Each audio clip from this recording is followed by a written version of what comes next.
Eu quero convidar você a abrir sua Bíblia comigo, 1 Samuel, capítulo 9. Esse texto, ele conta a história.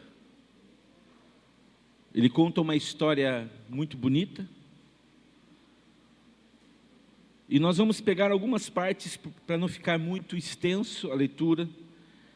Eu quero que você vá comigo no verso 15, 1 Samuel 9, versículo 15. Enquanto você acha, deixa eu olhar para você nessa noite. Deixa eu ver quem está aqui. Daiana está lá no fundão, né, Daiana? Paula, com a sua filha, que eu não vou nem tentar arriscar o nome dela, mas eu sei quem ela é. Que bênção, muito bom. Tem esse jovem aqui que já veio, Patrick, olha, tá vendo? Cheguei perto, né? Muito bom. Eu não estou vendo a Malu aí, né? Faltou? Ah, não acredito, hein? Estou vendo a família, né, ali. Marcão. Está aí, Marcos. Firme e forte. Graças a Deus. Mateusão está lá. Que bênção. Luciano, Márcia, que alegria vocês estarem aqui. Pamela, que bênção. Davidson, quem está atrás de você, Davidson? Não acredito. Eu vou até dar um abraço nela, viu?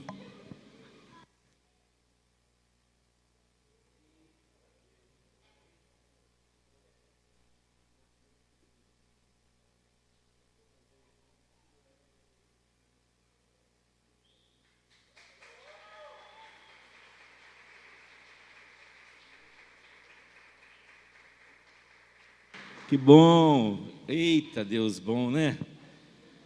Como é bom adorar o Senhor. Agradecemos, temos a honra, né, de receber a sua mãe aqui, Davis. Como é o nome dela? Rosana? Seja bem-vinda, viu? Muito bem, queridos, vamos lá, capítulo 9, verso 15. No dia anterior à chegada de Saul, o Senhor havia revelado isto a Samuel. Bem, aqui eu quero dar uma pausa e refrescar um pouquinho a sua memória. Saul, ele foi aqui nesse momento da história, ele foi levantado por Deus, a pedido do povo de Israel, porque entendemos que ainda não era o momento, ainda não era a hora de Israel ter um rei reinando sobre eles. Mas o povo insistiu com Deus, e Deus então ouviu a insistência e permitiu então que eles tivessem um rei, e Deus então escolhe Saul. E quem faz isso?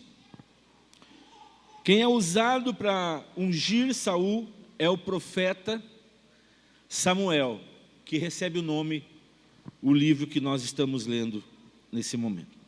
Continuemos, verso 16. Amanhã, por volta desta hora, enviarei a você um homem da terra de Benjamim. Unja-o como líder sobre Israel, o meu povo. Ele libertará o meu povo das mãos dos filisteus. Atentei para o meu povo, pois o seu clamor chegou a mim. Quando Samuel viu Saul, o Senhor lhe disse: este é o homem de quem falei, ele governará o meu povo. Saul aproximou-se de Samuel na entrada da cidade e lhe perguntou: por favor, pode me dizer onde é a casa do vidente? Aqui eu quero também fazer uma ressalva. Essa expressão vidente, naqueles dias, era usada para se referir a um profeta. Continuemos. Respondeu Samuel: eu sou o vidente. Vá na minha frente para o altar, pois hoje você comerá comigo. Amanhã cedo eu contarei a você tudo o que quer saber e o deixarei ir. Quanto às jumentas que você perdeu há 3 dias, não se preocupe com elas. Veja, Samuel, ninguém havia contado nada para Samuel. Tanto Saul como o seu servo, ninguém havia contado. Mas Samuel já sabia, porque ele era um profeta, porque Deus já havia dito a ele o que iria acontecer. Por isso ele responde assim para Saul, que estava à procura das suas jumentas que haviam sido perdidas há 3 dias. Então o verso 20 ele diz: quanto às jumentas que você perdeu há 3 dias, não se preocupe com elas, já foram encontradas. E a quem pertencerá tudo o que é precioso em Israel, senão a você e a toda a família de seu pai? Saul respondeu: acaso não sou eu um benjamita, da menor das tribos de Israel? E não é o meu clã o mais insignificante de todos os clãs da tribo de Benjamim? Por que estás me dizendo tudo isso? Então Samuel levou Saul e seu servo para a sala e lhes deu lugar de honra entre os convidados, cerca de 30 pessoas, e disse ao cozinheiro: traga a minha porção de carne que entreguei a você e mandei reservar. O cozinheiro pegou a coxa do animal com o que estava sobre ela e colocou diante de Saul, e disse: Samuel, aqui está o que foi reservado para você, coma, pois desde o momento em que eu disse, tenho convidados, essa parte foi separada para você, para esta ocasião. E Saul comeu com Samuel naquele dia. Depois que desceu do altar do monte para a cidade, Samuel conversou com Saul no terraço da sua casa. Ao romper do dia, quando se levantaram, Samuel chamou Saul no terraço e disse: levante-se, e eu o acompanharei, e depois você seguirá a viagem. Saul se levantou e saiu com Samuel. Enquanto desciam para a saída da cidade, Samuel disse a Saul: diga ao servo que vá na frente. O servo foi e Samuel prosseguiu: fique você aqui um instante, para que eu dê a você uma mensagem da parte de Deus. Capítulo 10, verso 1. Samuel apanhou um jarro de óleo, derramou-o sobre a cabeça de Saul e o beijou, dizendo: o Senhor o ungiu como líder da herança dele. Hoje, quando você partir, encontrará 2 homens perto do túmulo de Raquel em Zelza, na fronteira de Benjamim. Eles dirão: as jumentas que você foi procurar já foram encontradas. Agora seu pai deixou de se importar com elas e está preocupado com vocês. Ele está perguntando: como encontrarei meu filho? Então dali você prosseguirá para o carvalho de Tabor. 3 homens virão subindo ao santuário de Deus em Betel e encontrarão você ali. Um estará levando 3 cabritos, outro 3 pães e outro uma vasilha de couro cheia de vinho. Eles o cumprimentarão e oferecerão a você 2 pães que você deve aceitar. Depois você irá a Gibeá de Deus, onde há um destacamento filisteu. Ao chegar à cidade, você encontrará um grupo de profetas que virão descendo do altar do monte, tocando liras, tamborins, flautas e harpas. E eles estarão profetizando: o Espírito do Senhor se apossará de você, e com eles você profetizará, e será um novo homem.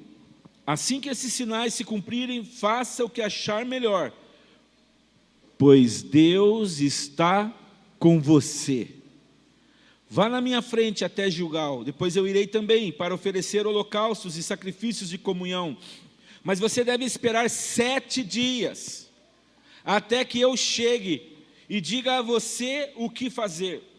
Quando se virou para afastar-se de Samuel, Deus mudou o coração de Saul, e todos aqueles sinais se cumpriram naquele dia.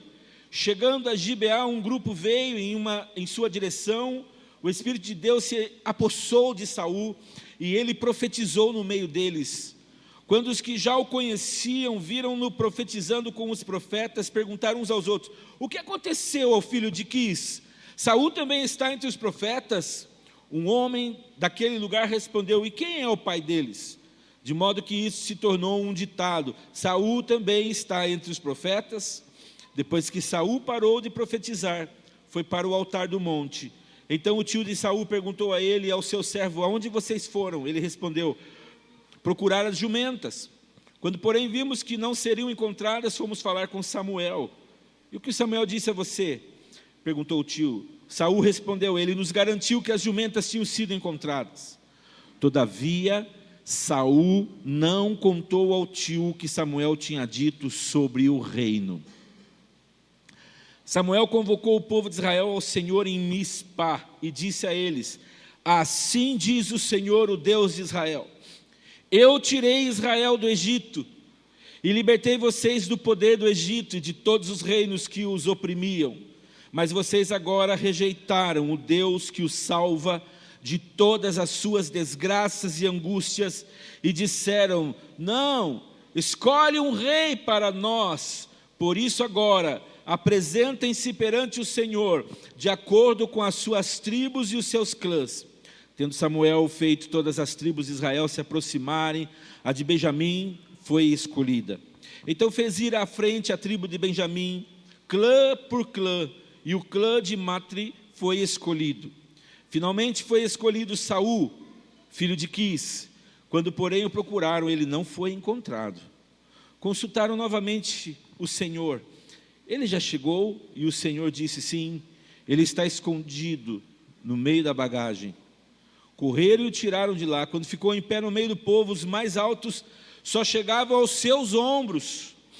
E Samuel disse a todos: vocês veem o homem que o Senhor escolheu? Não há ninguém como ele no meio de todo o povo. Então todos gritaram: viva o rei! Samuel expôs ao povo as leis do reino. Ele as escreveu num livro e o pôs perante o Senhor. Depois disso, Samuel mandou o povo de volta para suas casas. Saul também foi para sua casa em Gibeá, acompanhado por guerreiros, cujo coração Deus tinha tocado. Alguns vadios, porém, disseram: como esse homem pode nos salvar? Desprezaram-no e não lhes trouxeram presente algum, mas Saul ficou calado. Até aqui é o que nós precisamos para embasar a nossa mensagem nessa noite. E o tema desta palavra que eu gostaria de ministrar aos nossos corações é: os seus pensamentos determinam o seu destino. Será que você pode repetir isso comigo? Os seus pensamentos determinam o seu destino. Olhe para alguém e diga isso para alguém que está ao seu lado. Os nossos pensamentos determinam o nosso destino. É muito importante entendermos essa palavra nessa noite. Por trás de cada coisa que existe, sempre por trás dessas coisas tem um pensamento. Tudo. Por trás de cada beleza da natureza, teve um pensamento. A Bíblia diz que Deus criou os céus, a terra. Deus foi criando, cada dia Ele criou uma coisa, e cada dia que Ele criava, Ele dizia: isso era bom. Quando chegou o homem, Ele disse: isso é muito bom. Ele acrescentou ainda mais, uma expressão: uau, é muito bom. Mas toda vez que Deus criou alguma coisa, antes de criar, Ele já havia pensado naquilo. Por isso que eu queria que você entendesse nessa noite, por trás de cada coisa, existe um pensamento. Atrás da água, da luz, da chuva que Deus criou, atrás dos mares, das vegetações, das plantas. Quando Deus expressou ali a sua beleza, naquela natureza tão linda que Ele fez, Ele já havia pensado em cada detalhe como ele faria.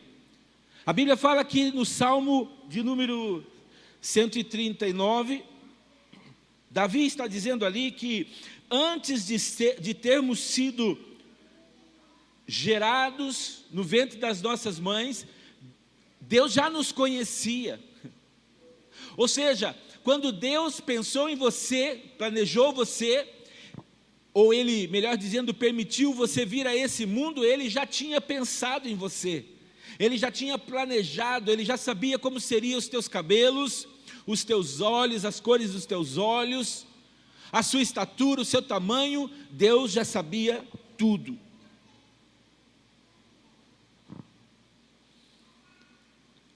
Você percebe que tudo segue a linha de um pensamento.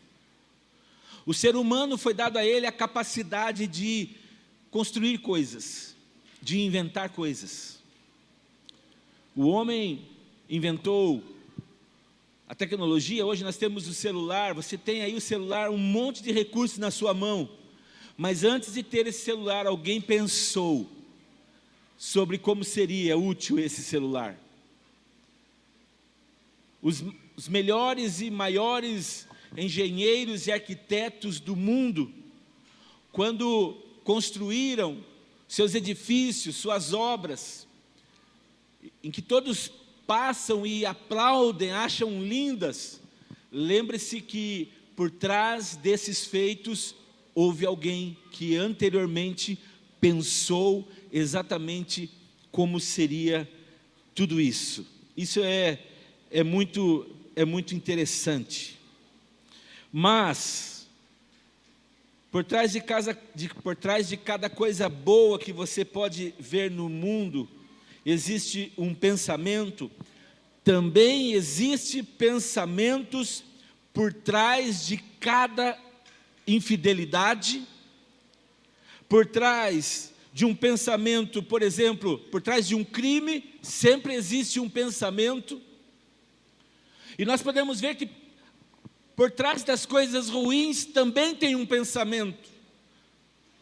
Falávamos de coisas boas, mas também de coisas ruins também tem um pensamento por trás de cada uma delas. Existe um pensamento por trás da depressão. Existe um pensamento por trás das doenças. Existe um pensamento por trás da insegurança, do medo.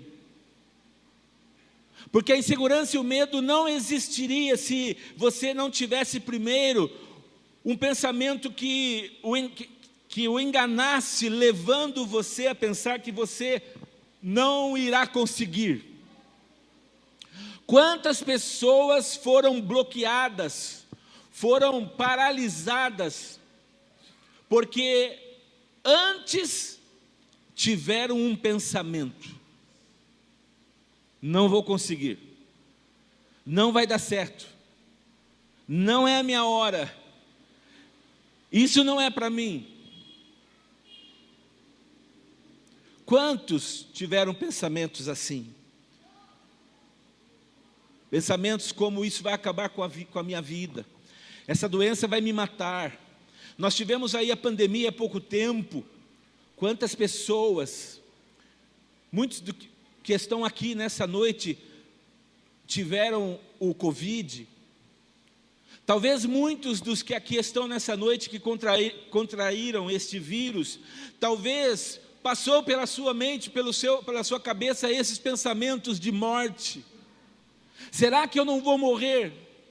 Quando você olhava para o seu lado, para as circunstâncias, e você via as notícias, e você sabia da história de centenas de pessoas na sua cidade que morreram por causa desta doença terrível.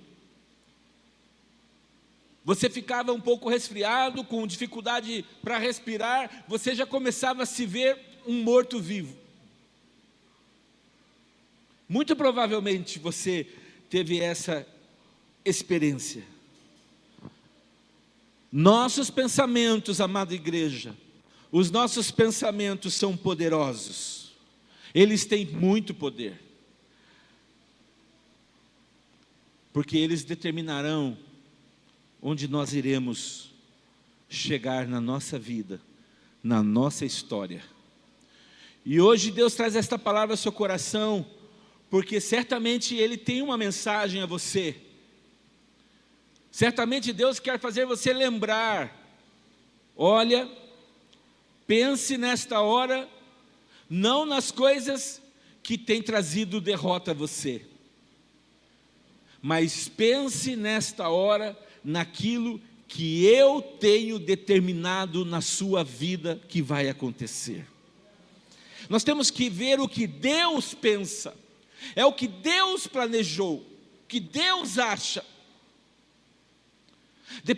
Dependendo de como nós lidamos com os nossos pensamentos, ou nós avançamos na nossa vida, ou nós permanecemos presos. É uma escolha nossa, você precisa escolher isso. O texto que nós lemos fala de Saul. Saul foi o primeiro rei em Israel. A primeira pessoa, note que pela história que lemos, quando Samuel, o profeta, vai se apresentar diante do povo de Israel e vai dizer para eles o que estava acontecendo, por que Saul estava profetizando, por que algumas coisas estranhas estavam acontecendo entre eles. E aí ele se apresenta e ele diz: olha, hoje o Deus de Israel, aquele que tirou vocês do Egito, aquele que cuidou de vocês, aquele que cuida de vocês, aquele que sabe tudo o que vocês precisam, aquele que dirige a vida de vocês, hoje este mesmo Deus ouviu o clamor de vocês, porque vocês estavam dizendo: dá-nos um rei, dá-nos um rei, e hoje eu estou dando a vocês um rei. Fica muito claro para nós aqui, que Deus não estava feliz, Deus não estava se agradando da postura, da decisão do povo de Israel. Ou seja, Israel tinha tudo que eles precisavam, eles não precisavam de um rei. O problema é que eles olhavam para as nações vizinhas, eles olhavam para os seus inimigos, e todas as nações tinham um rei. Todas as nações tinham alguém que os governavam. E agora era como se eles estivessem fazendo a mesma coisa que eles fizeram lá no deserto, quando Deus os tirou do Egito. Estamos enfadados da carne que o Senhor nos manda todo dia. Quando esses codornizes voam até o arraial para nos alimentar, já não aguentamos mais carne. Mas há pouco tempo atrás eles estavam reclamando para Deus, dizendo: o Senhor nos trouxe no deserto para morrermos, porque nós não temos comida suficiente, porque nos falta carne, nós só temos o maná de cada dia. Ou seja, era um povo que estava sempre reclamando. E agora Deus, através do profeta, está diante desse povo, ali iniciando uma nova história no meio do povo de Israel, aonde eles se tornariam uma monarquia, aonde eles se tornariam uma nação que seria reinada pelo homem que eles quiseram escolher. De tanto insistir a Deus, queremos um rei, Deus então levanta Saul como rei de Israel. Se porventura eu falei Samuel como rei de Israel, eu quis dizer Saul, é muito parecido as primeiras palavras, né? As primeiras letras. Deus levanta Saul para reinar Israel. Então Saul, como o primeiro rei em Israel, a primeira pessoa a responder ao pedido de Israel para ter um rei, e aí eles então tiveram, e a Bíblia apresenta Saul. Note que a Bíblia coloca algumas características desse homem, desse rei. Um homem esbelto, o homem mais alto do meio do seu povo. Os maiores no meio do seu povo davam no seu ombro. Ele era um homem muito forte, um homem muito esbelto, um homem, sabe aquele cara saradão? Esse era o rei Saul. Era o cara, ele era o cara para ser o rei de Israel. Fisicamente, ele tinha todas as características que um rei poderia ter. A sua altura talvez colocava medo em muitos outros inimigos. Então ele tinha muitas qualidades físicas que corroboravam para que ele pudesse ser o rei de Israel. Mas eu quero mostrar uns detalhes a você. Saul tinha um problema. Ao mesmo tempo que ele tinha características físicas, aonde todos olhavam e diziam, esse cara é o rei, ó. Isso, olha como o nosso rei é forte, é maravilhoso. Saul tinha problemas sérios nas suas emoções. A Bíblia diz que quando Samuel se apresenta a ele e fala para ele o que Deus havia dito, Deus fala através de Samuel, dizendo que Deus fala para Saul, dizendo que Deus havia levantado ele como rei de Israel. E ele responde a Samuel, dizendo, olha, aos meus olhos, eu sou o menor da casa dos meus pais, do meu clã. Eu sou o homem pequeno. Ele era pequeno nas suas emoções, você está entendendo isso? Não na sua altura física. Ele poderia ser muito grande na sua altura física, mas nas suas emoções, ele tinha as emoções muito pequenininhas. E essa insegurança dele se ver desta maneira, esta insegurança, irmãos, derrubou este homem do governo do seu povo, do trono do seu povo. Quando ele acaba de receber a primeira missão, olha só, a primeira missão que Deus dá a ele, diz a palavra de Deus, se você continuar lendo, você vai ver isso, que era de ir e derrotar alguns inimigos de Deus, e nessa primeira missão, Saul estava acabado. Ele literalmente desobedece a Deus, desobedece ao Senhor. E em 2 vezes, a Bíblia deixa muito claro, logo no começo, em 2 vezes ele desobedece a Deus. E quando o profeta Samuel, que estava por chegar para se encontrar com ele, já havia dito a ele, me aguarde, me espere, porque daqui a alguns dias eu estarei com você, me aguarde. Saul foi reprovado, porque ele não esperou, e ele saiu fazendo aquilo que veio à sua cabeça. Agora a Bíblia diz para nós o porquê que ele não esperou. Sabe por que Saul não esperou Samuel? Porque ele não pôde ali aguardar o profeta, porque ele teve mais medo do povo. Saul teve mais medo das pessoas, teve mais medo dos seus soldados, teve mais medo dos seus generais, do que obedecer e fazer a vontade de Deus. Como Saul pensava a seu respeito, trouxe prejuízos para o seu futuro, para a sua vida. Agora, eu quero nesse momento lembrar a você que quando isso acontece, depois de um tempo, de alguns anos, depois dele já ter feito muitas coisas que entristeceram a Deus, depois que ele trabalhou muitas vezes, tomando as direções da sua vida, ele mesmo, suas escolhas, não ouviu a Deus, não confiou em Deus. Note, eu pergunto, quem levantou Davi para reinar Israel? Quem foi? Deus. Deus havia prometido a ele que Deus seria com ele, que Deus cuidaria dele, que Deus o ajudaria.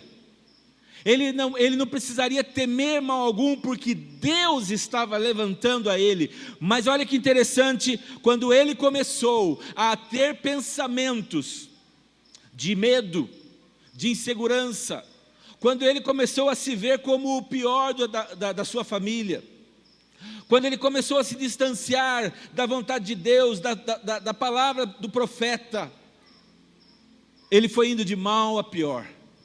E nesse momento da história, Deus então levanta, na família de Jessé, um jovem chamado Davi.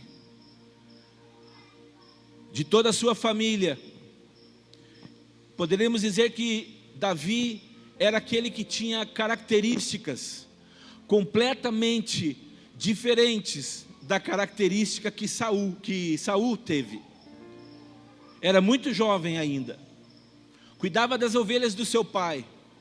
Talvez Davi passasse o dia inteiro fora da sua casa, e eu acredito nisso, porque quando o profeta Samuel vai à casa de Jessé para dizer a ele: Deus me mandou aqui em sua casa, porque aqui hoje me convém escolher e ungir o rei de Israel. Deus me mandou vir aqui. Jessé faz todos os seus filhos passarem por Samuel, frente a Samuel, todos os seus filhos, com todas as suas características. E toda vez que Samuel colocava os olhos em algum deles, talvez Samuel pensasse: esse tem característica de rei, eu acho que é esse, tem tudo, olha, eu aposto que é esse. Deus dizia a ele: Samuel, pode dispensar esse, não é esse. Vem outro, pode dispensar, não é esse. Pode vir outro, esse também não, pode dispensar. E veio, e acabaram-se todos os filhos. E Samuel disse: Deus, tem alguma coisa que não está batendo, todos eles já vieram. E Deus disse: não, Samuel, não, você precisa saber uma coisa, Samuel. O homem, ele olha o exterior, mas eu, o Senhor Deus de Israel, eu olho o interior. Está faltando um ainda. Pergunte a Jessé. E ele chama Jessé e diz: Jessé, precisa, já passou todos os filhos? E Jessé disse: não, na verdade, tem um outro que está lá cuidando das minhas ovelhas. Olha só, para um pai falar desta maneira, para os irmãos que estavam ali vendo tudo isso, para Davi que cuidava das ovelhas, nós precisamos entender que é muito possível que Davi passasse o dia inteiro fora de casa e a família nem se lembrava dele. A Bíblia não diz isso, é eu que acho. E aí então Jessé manda chamar Davi, e alguém vai buscá-lo. E quando Davi chega diante do profeta Samuel, algo maravilhoso acontece. Os irmãos nem imaginavam, todos achando que um deles pudesse ser o rei de Israel. E Deus vai levantar aquilo mais simples, aquilo que ninguém dá nada por ele, aquilo que ninguém coloca nenhum valor. Deus levanta, sabe por quê? Porque Deus tinha um propósito com a vida de Davi. E eu quero te dizer uma coisa nessa noite: eu não sei quais os pensamentos que você traz na sua mente sobre o seu futuro, sobre a sua vida, mas eu sei quais os pensamentos que Deus tem a seu respeito. Eu sei os propósitos que Deus tem para cada um de nós. Eu sei que Deus, Ele deseja nos abençoar, assim como prometeu ao rei Saul quando ele foi chamado, que Deus estaria com ele. Assim também com você, Deus vai ser com você em tudo que você fizer. Talvez você já tenha se esquecido das promessas de Deus na sua vida, mas Ele nunca se esqueceu e não se esquecerá. Agora Samuel está diante do novo rei, do rei segundo o coração de Deus. E aqui eu quero fazer uma menção: o maior rei de todos os tempos na história do povo de Israel. Não teve outro igual a Davi, irmãos. Davi pecou, Davi desagradou a Deus, como eu e você pecamos. Davi, ele tinha suas falhas, mas Davi rapidamente, ele se consertava e ele voltava para os braços de Deus. E a mão do Senhor era com Davi em tudo que ele fazia. Deus o amava. Samuel manda ele se prostrar, então pega um chifre de um animal, de um carneiro provavelmente, coloca no chifre o azeite, e derrama sobre a cabeça de Davi. E a Bíblia diz que naquele dia, naquela hora, o Espírito do Senhor tomou a vida de Davi. Ah, que palavra tremenda, que momento maravilhoso, quando nós estamos debaixo da vontade de Deus. Como é bom nós sabermos que Deus cuida de nós, que Deus dirige a nossa história, que Deus promete e cumpre aquilo que Ele promete, que Ele fala. Este era Davi, um gurizinho, talvez ali seus 14, 15 anos. Em um determinado momento, quando Israel está sendo afrontado pelos seus inimigos, pelos filisteus. Israel ainda está sobre o governo de Saul. Saul ainda está vivo. Davi foi ungido, recebeu a unção do Espírito Santo, foi tomado pelo Espírito Santo e estava aguardando o momento e a hora de Deus colocá-lo em cena. O povo de Israel ainda nem sabia, mas Davi já sabia que ele seria o próximo rei de Israel.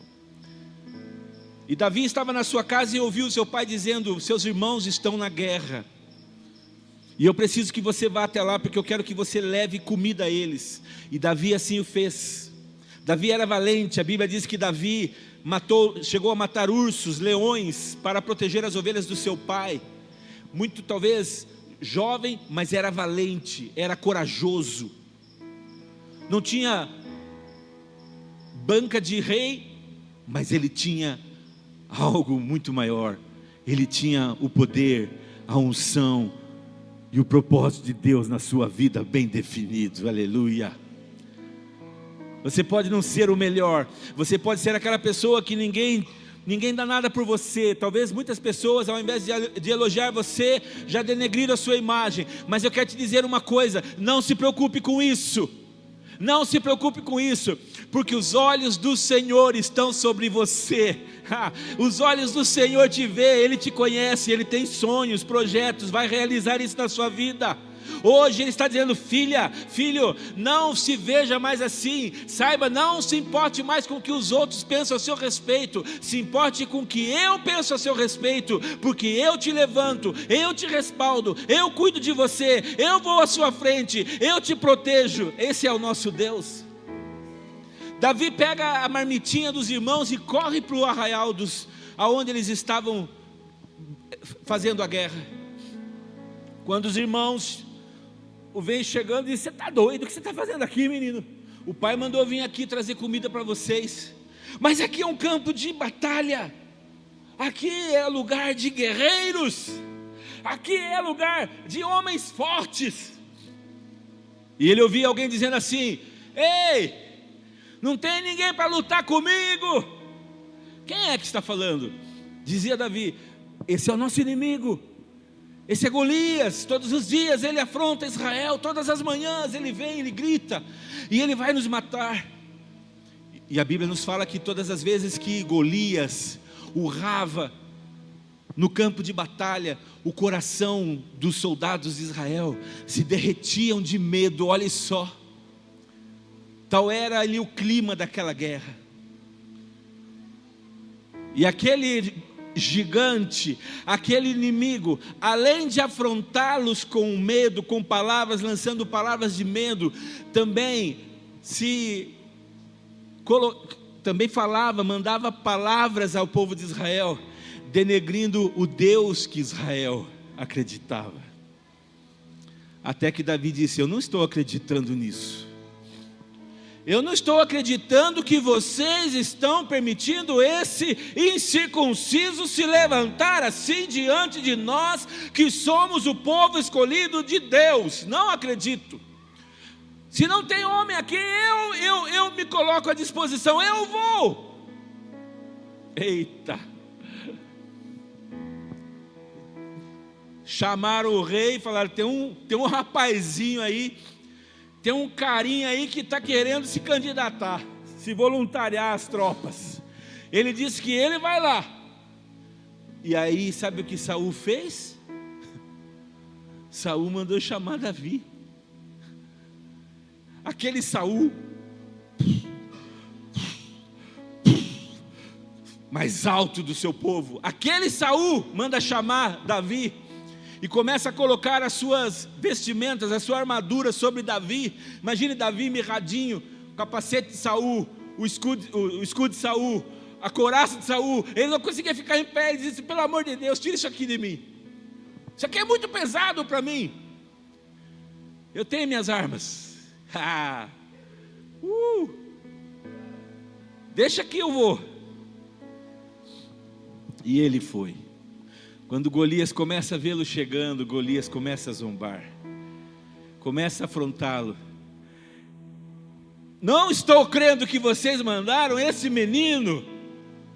E Davi: alto lá, Golias. Hoje, eu quero te dizer uma coisa. Hoje, o Senhor Deus de Israel vai nos dar a sua cabeça, porque hoje eu vou cortar a sua cabeça. Eu não vou na minha força, mas eu vou na força do Deus de Israel. E ele pega, sabe, irmãos, ele pega ali o seu estilingue, a sua funda, coloca, ele escolhe as melhores pedrinhas do riacho, coloca no bolso e ele vai para cima. Sabe, eu fico imaginando os céus nessa hora, eu fico imaginando Deus olhando, sabe, esta força de Davi, esse desejo de Davi, a confiança de Davi em Deus. Eu não vou na minha força, mas eu vou na força, eu vou em nome do Deus de Israel. Você não precisa ir na sua força, você não precisa. Talvez você seja o menor da casa do seu pai, talvez você seja o mais mirradinho. Não olhe para essas coisas, porque Deus não olha para isso. Você vai no nome do Deus de Israel e você vai vencer os teus inimigos. Davi começa a girar a sua funda e uma única pedra acerta em primeira a cabeça de Golias. Golias tomba diante de todos os soldados de Israel e os soldados filisteus. Davi vai lá, pega a espada dele e corta a sua cabeça, e provavelmente levanta a sua cabeça para o alto e diz: esta cabeça aqui será comida nesse dia para os abutres, porque o Deus de Israel nos deu a vitória. Aleluia. Sabe, irmãos, a diferença de Saul e de Davi é que Saul, mesmo tendo ouvido Samuel dizer a ele que o Deus de Israel estaria com ele, esse mesmo rei foi procurar feitiçarias em dia do seu reinado. Esse mesmo rei duvidou do agir de Deus, desobedeceu a Deus, quis fazer do seu jeito. Esta é a minha liderança, é o meu reinado, eu vou fazer como eu acho que tem que ser feito. Não pegue nada dos seus inimigos. Saul vai e separa os bois, os animais, e não obedece. E quando o profeta chega e diz: mas você pegou, Saul? Não era para pegar, Deus disse para não pegar. Não, mas é porque eu quero sacrificar para Deus, eu quero matar esses animais em sacrifício a Deus, eu vou oferecer um culto a Deus. Não, Saul, não, Saul, é melhor obedecer a Deus do que sacrifícios. É isso que Deus quer a sua obediência. E eu quero te dizer que o Senhor hoje rasga o teu reinado. Ele não está mais com você. Que coisa mais triste. Enquanto Davi está ali, crendo: eu não vou na minha força, mas o Deus de Israel vai comigo. Ele não vai mais afrontar o meu povo. Esse gigante vai cair por terra hoje. Não mais afronta o meu gigante, o meu povo. Esse gigante está derrotado. Sabe, o pensamento de Davi era diferente do pensamento de Saul. O pensamento de Davi determinou o futuro dele, a sua vida lá na frente, porque a vida de Davi era pautada, era firmada em confiança no seu Deus. Saul não. A minha pergunta para você nessa noite é: em que você está pautando a sua vida? Todas as coisas ruins que estão acontecendo à sua volta estão te trazendo medo? Você está com medo do rugido de Golias no seu redor? Você tem um Deus que te guarda e te protege, um Deus que tem escrito a tua história em suas mãos, um Deus que não te abandona no caminho, um Deus que vai à sua frente. Davi, se você pega os salmos, a maioria dos salmos você vê Davi falando sobre o poder do seu Deus. A vida de Davi foi pautada na confiança, na obediência e no amor ao seu Deus. Mesmo quando Davi pecou, arrependido se voltou ao Pai, e o Pai o amou e o perdoou.